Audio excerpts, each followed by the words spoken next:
Ladies and gentlemen, we closed schools at the point at which the government closed schools. We had 10 weeks. So I don't understand what all this hue and cry is about, because the only time we have lost so far is 3 weeks. Right now, my children are enjoying their holiday until the end of the month.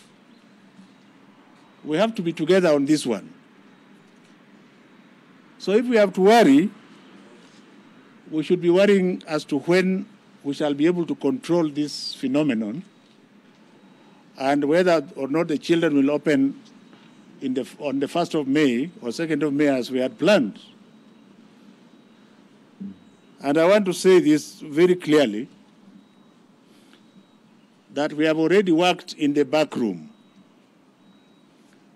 And we have certain scenarios which I shall not divulge to you at this time, because those scenarios also depend on how we are seeing my brother Kagwe proceeding with the coronavirus.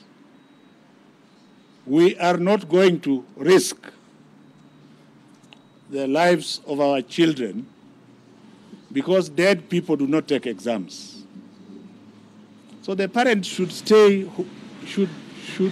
remain calm, and I want to challenge them, if they have television sets in their own houses, to see what is happening elsewhere. We have still not reached a stage where we are saying we are going to postpone this, we are going to do this. Don't put words into our own mouth.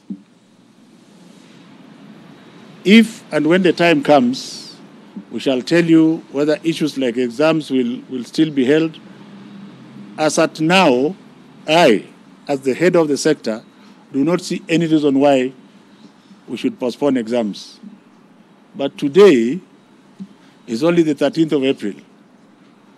What would happen? Don't listen to those people who are making noise out there. This is a free country. You can make as much noise as you want.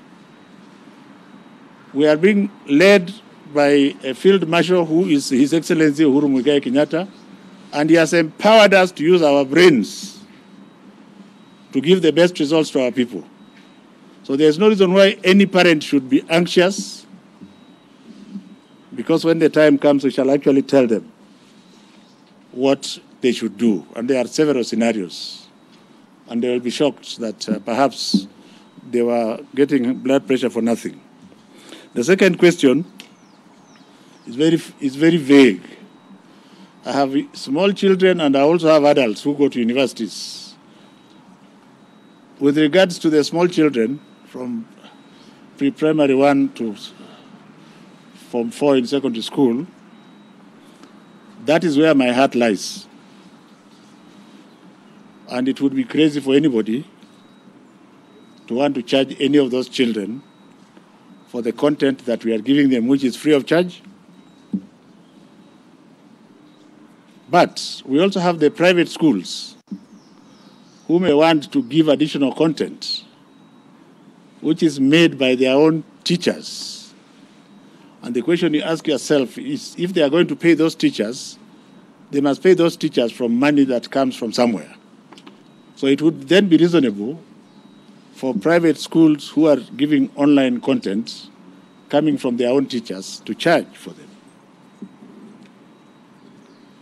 As far as university is concerned,